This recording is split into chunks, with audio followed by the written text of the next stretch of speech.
Trump ha tocado fondo, rebota aún más. Sí, lo que tiene curioso, y me va a encantar charlar ya con Andrés Malamud, politólogo. No sé dónde está Andrés, si está en Portugal o está acá con las vacaciones. ¿Cómo andas, Andrés?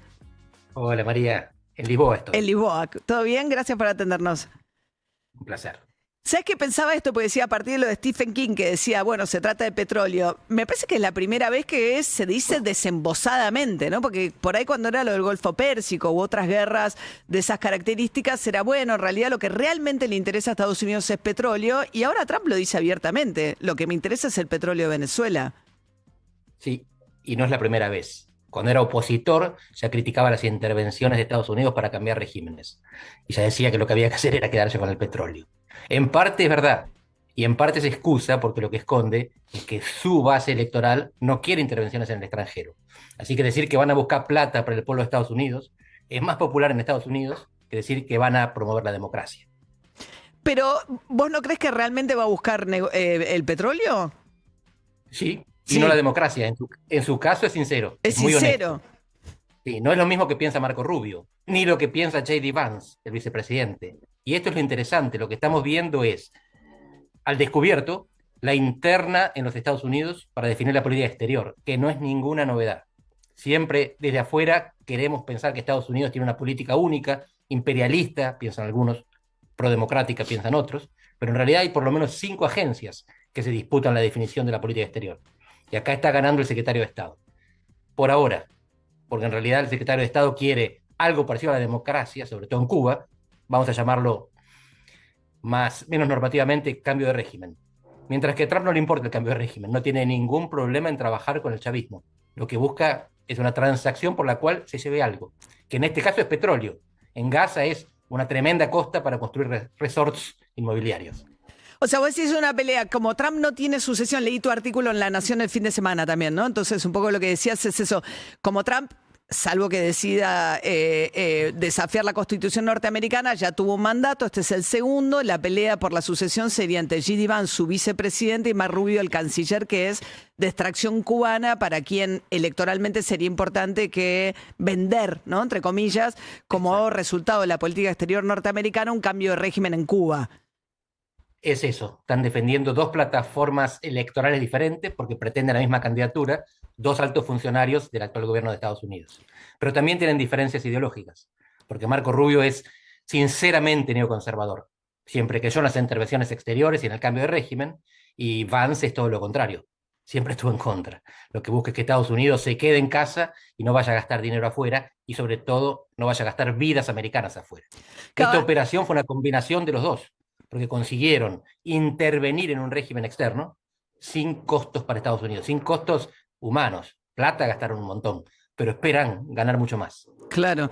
Ahora, para América Latina, pensando en América Latina, ¿no? Vos escribías también, Andrés, estamos charlando con el politólogo Andrés Malamud, que por primera vez en 35 años América Latina vuelve a ser relevante. Yo no sé si de la mejor manera, ahora lo charlamos, pero para la agenda de Estados Unidos.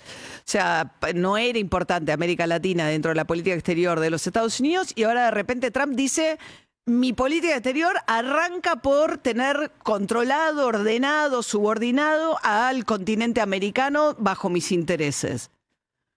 Así es. Desde el fin de la Guerra Fría, que América Latina no es prioridad para los Estados Unidos, y sobre todo desde las Torres Gemelas.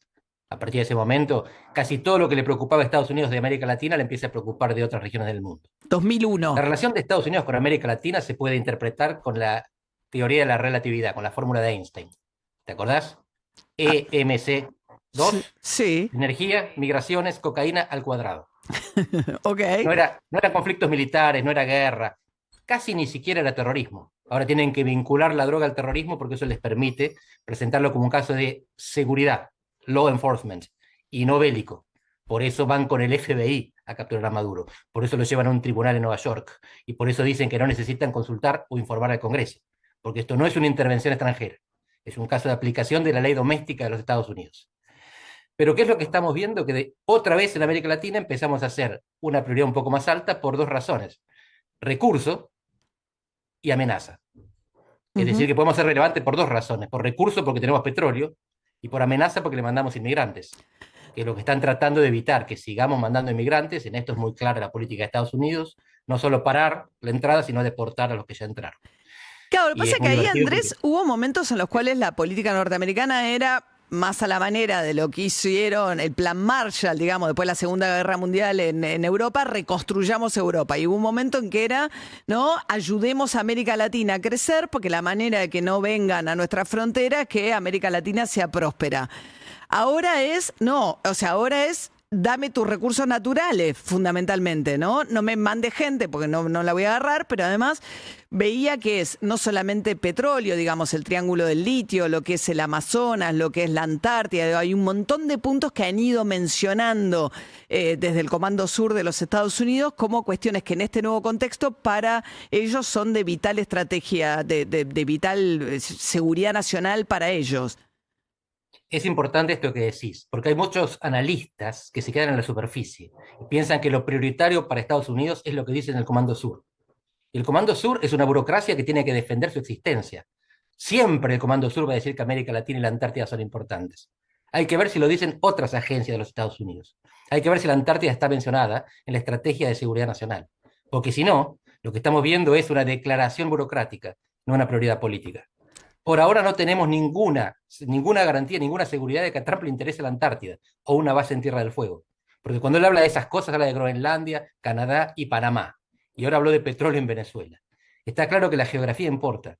Y aunque América, el hemisferio occidental, como lo llaman ellos, sea uno, Argentina queda más lejos que Europa. Venezuela está, algunos piensan, fuera del perímetro de seguridad de Estados Unidos, que llegaba hasta Panamá. En realidad está dentro, porque Venezuela es un país, no olvidemos, caribeño. No es un país andino. Los Andes están lejos de Estados Unidos. El Caribe está al lado. Pero, Es limítrofe. pero viste que en las últimas horas Andrés amenazó a Colombia también. Ahí está. En realidad amenazó a Petro. A ¿Verdad? Petro. Fue muy directo. Incluso habló de una parte del cuerpo que se tenía que cuidar Petro. Así que sí, él está enfrentado en ese caso con un presidente con el que se lleva mal. Fíjate cuánto importa acá lo personal para Trump, que también tuvo aquel desplante con Lula, hasta que se encontraron personalmente en las Naciones Unidas y cambiaron, hubo química y además habilidad de parte de Lula para amigarse con el tipo que le puede hacer daño. Y en este momento la relación con Brasil no es mala. Con Colombia lo es por un año más, porque Petro se va en un año. Mientras tanto, es un candidato ideal para hacer de punching ball, porque es muy flojo en recursos de poder y es muy flojo en retórica también. Petro es un tipo burdo.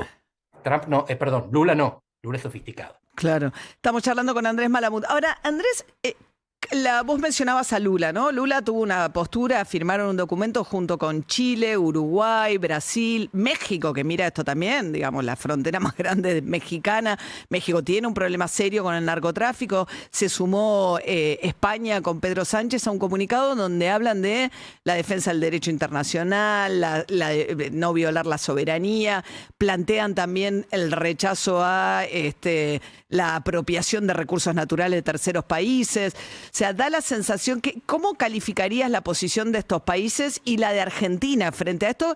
Que a mí me da la sensación que hablan de otro mundo. Cuando escucho a Macri, escucho a Milei hablar de defensa de la democracia, me parece que están viendo otra película. El alineamiento de Argentina es lo menos ambiguo que existe en este momento. Hasta Kast fue más equilibrado que Milei. No estoy diciendo que el desequilibrio de Milei sea negativo. No hago juicio de valor. Lo que digo es que toma posición contundente y después va a buscar la justificación. Porque Milei hubiera defendido perfectamente a María Corina Machado. Fue a ver cómo le daban el Nobel. Y cuando Trump la manda bajo el camión, mutis por el foro. Pero del comunicado que vos mencionás, lo más importante para mí, lo más expresivo, es la presencia de Pedro Sánchez. España está demostrando la desagregación de la Unión Europea. Porque en América Latina sabemos que estamos partidos entre gobiernos de derecha y gobiernos de izquierda. Pero en la Unión Europea ya no existe una política exterior común. Pero España no sacó un aceptó... comunicado la Unión Europea que solo nos firmó Hungría, un poco más moderado de este grupo de países, pero sacó un comunicado repudiando, digamos, la intervención norteamericana o invocando Vos sabés que el en derecho. diplomacia las palabras son importantes. Sí, claro. Ni repudiar ni condenar. No, dijeron que, como siempre dicen, hay un meme que está circulando por internet sobre el alto nivel de monitoreo de la Unión Europea. Los europeos cuando no saben qué decir, ¿viste? Como en inglés cuando hay muertes por asesinatos y uno no se quiere comprometer con que prohíban las armas libres y dicen, bueno, nuestros pensamientos y plegarias, Sí. thoughts and prayers. Sí, Bueno, sí. la Unión Europea monitorea. Siempre que pasa algo sobre lo que tienen miedo de despedirse, se ponen a monitorear. Eso es Bueno, lo que está haciendo la Unión Europea. pero tienen a Italia dentro con Meloni, me imagino que terminan sacando un documento de compromiso que Hungría no firma, porque es como Argentina en América Latina, Hungría en Europa, ¿no? Lo que diga Trump está bien, no importa lo que haga. Bueno, pero lo que hacen es llamar a la contención y a la prudencia y defender el derecho internacional. ¿Quién puede estar en contra de firmar eso? Bueno, ¿No pero si están diciendo que defendés Trump el lo violó? derecho internacional, bueno. Sí, está bien, es Pueden distinto a decirte que decir... está violando el derecho internacional. Fíjate que se está sabiendo cuáles son el número de muertos. Por ahora lo que sabemos es que casi todos los muertos son cubanos Bueno, Cuba en el reconoció secuestro de Maduro. 12, o sea, los venezolanos habían dicho 80 y Cuba esta mañana dijo que 12 de los 80 eran de ellos. Ahora dicen 28, depende de la fuente que escuches, Ah, pero ok. efectivamente lo que estamos viendo es que había una injerencia de una potencia extranjera. Por supuesto que Cuba dice a pedido de las autoridades venezolanas. Lo que Europa dice es esas autoridades venezolanas no son legítimas. Hubo otro que ganó las elecciones y se la robaron. En cualquier caso, lo que estamos viendo es una disputa entre injerencias extranjeras.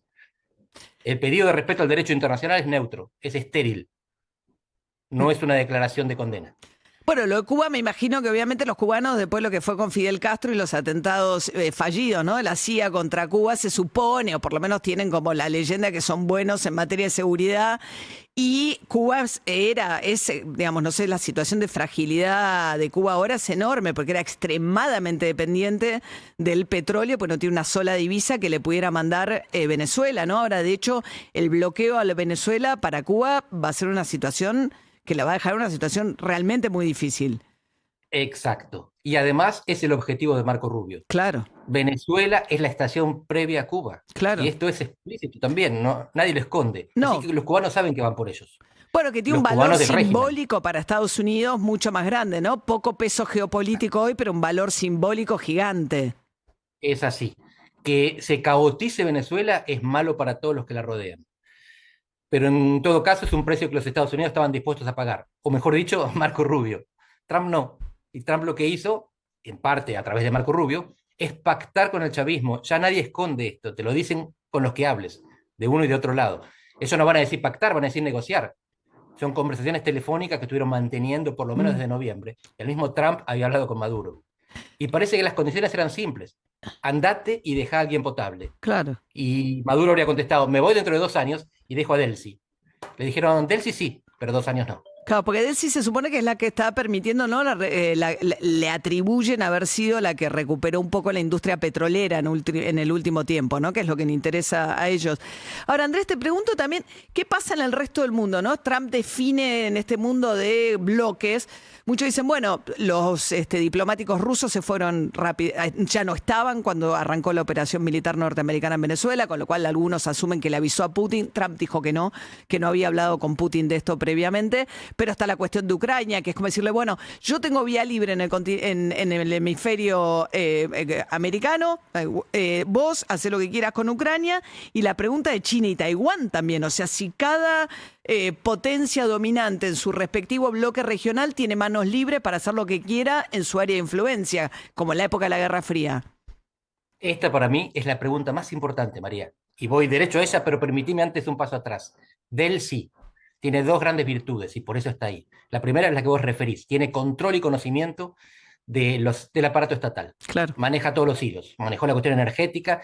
No maneja a los militares, pero coordina a los militares junto con los negocios. Los negocios en Venezuela son todos ilegales. El aparato del Estado, mafias y militares. Ujú. Pero además es la vicepresidenta en ejercicio. Es la única persona a la cual pueden proveerla de un paraguas de legitimidad, porque a través de la Corte Suprema de Venezuela hicieron un estiramiento, una interpretación de la Constitución que le permite quedarse 90 días en vez de convocar elecciones.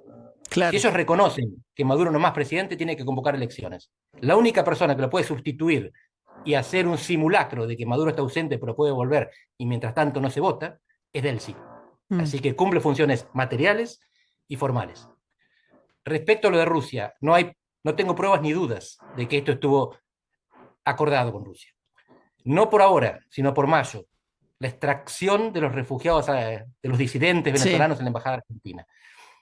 Yo estoy investigando sobre esto, estuve haciendo entrevistas y nadie te quiere contar y nadie sabe toda la historia. Claro, Pero los mi pregunta opositores que se habían refugiado en la embajada argentina, que de repente lograron salir con un salvoconducto y ellos mismos no dieron detalles respecto de cómo habían logrado salir de Venezuela. El salvoconducto, hasta donde yo sé, no lo mostraron. Tuvieron 14 meses presos en la embajada con tortura sónica, con poca agua, con poca comida, con los brasileños, la embajada brasileña haciéndose cargo, muchas veces sin luz. Y de repente amanecen en Estados Unidos en una conferencia de prensa con Marco Rubio. Mi pregunta es, ¿cómo fue la extracción? ¿Quién fue el cómplice? Y cuando voy a hacer preguntas, todos niegan la complicidad. Nadie, de ninguna manera, no hubo complicidad. Y en un momento yo digo, no es posible que un helicóptero sobrevuele hasta la embajada, extraiga, y me dicen enojados, no hubo helicóptero. Ah, bueno. Alguien sabe qué es lo que pasó. Claro. Fue por tierra, perfecto. ¿Fue un boquete? ¿Fue un túnel? ¿Fue de a uno? ¿Fueron los 5 juntos? Y en el momento, bueno, van abriendo la boca los que saben, porque tampoco todos saben todo. Y te dicen, no podemos decir quién ayudó porque corre peligro. Bueno, listo, alguien ayudó. Hubo zona liberada. ¿Cómo haces para que alguien te libere la zona? Alguien del régimen. Puede ser la cabeza o puede ser alguien que traiciona la cabeza. ¿Cómo se accede a eso? Y en un momento sale la embajada rusa. Los rusos saben que tocar. Rusia era la que garantizaba la defensa del espacio aéreo en Venezuela. ¿Cuántos aviones o helicópteros estadounidenses fueron derribados durante la operación? 0. ¿Dónde estaba Delcy Rodríguez cuando fue la operación? Claro. ¿Cuál fue la afirmación más contundente de Trump en la conferencia de prensa? Fue, no hablé con Putin. No hablé con Putin, claro. Le dije, hablé, pero no hablé de esto. Hablé con Putin, pero no hablé de esto cuando hablé, ¿no? Exactamente. Claro. Jamás pasó esto exactamente con nuestra conversación. Nunca hablamos de Venezuela. Nunca hablamos de Venezuela. Claro. Sí.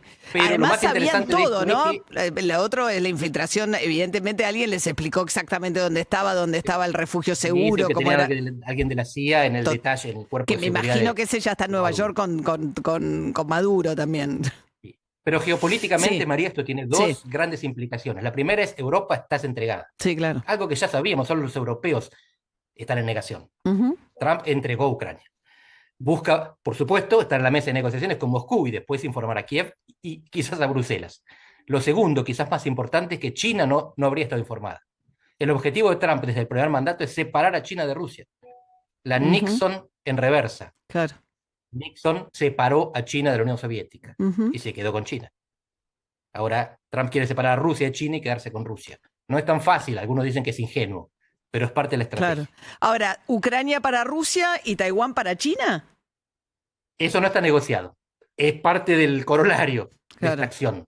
Pero lo de Ucrania es explícito. Estados Unidos tenía el grupo de Ramstein, donde reunía más de 50 ministros de defensa, que tenían reuniones a veces más de una vez por mes, pero por lo menos una vez por mes, en la base aérea de Estados Unidos en Alemania, Ramstein. Cuando asume Trump se termina eso, se termina el apoyo militar, empiezan las amenazas y el maltrato, y reducen también el apoyo financiero ya era europeo nada más.